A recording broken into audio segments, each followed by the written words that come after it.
sizniki? Jo'rayev. Jo'rayev. Abi bemorni shanba kuni operatsiya qildik. Bu kishini residiv grija bilan mana bugun javob beryapmiz. Avval nechinchi yil operatsiya bo'ldingiz? 24. 24 operatsiya. 1 yil oldin operatsiya bo'lgan, ochiq usulda bo'lgan. Kecha qayta endoskopik kesmasdan olib tashladik grijasini. Bugun bemor yuribdi, oyog'ida orqa ketdi. Bemorimiz ham shanba kuni bo'ldi. Bu kishi avval operatsiya bo'lmagan, birinchi marta dischurasi paydo bo'lgan. Shu oyog'ida og'riq, ikkala oyoqdaymi? Ikkalasi ham bo'ldi. Bugun mana javob beryapmiz. Xudoga shukr, yaxshi. Ikkalasi salomat bo'lingizlar. Rahmat sizga. Bo'pti. O'zingizlar ko'rmasin. Qaysi oyoqda? Chap. Chap oyoqda. Qaytaymi? Qachondan beri bu og'riq? O'tgan kundan berimi? Yo'q, 5 kun bo'ldi. 5 kun. Keling. 6 kun.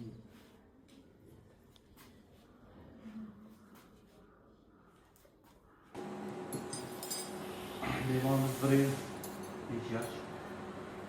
Bemorimiz 34 yosh, tashxisi LB6 sohasida residiv dischura, yana avval 1 yil oldin ochiq operatsiya o'tkazgan boshqa klinikada.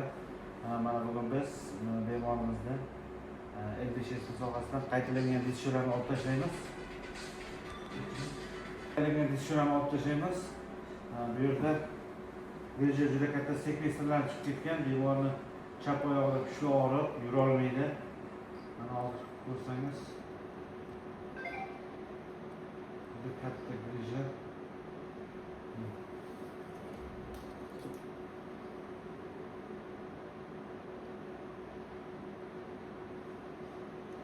Umuman yura olmaydi.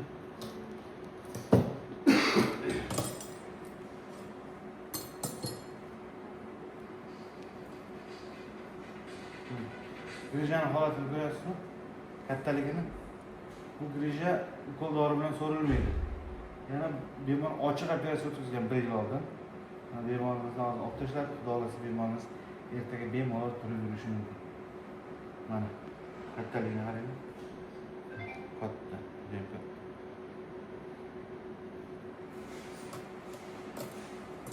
E'tiborlaringizga rahmat.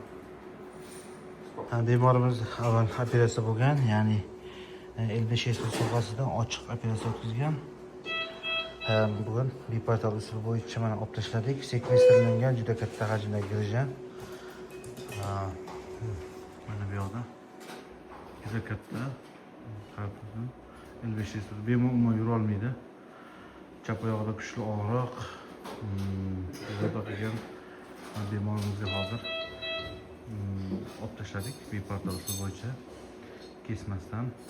Mana shunday ikkita cho'q tushadi. Shunaqa.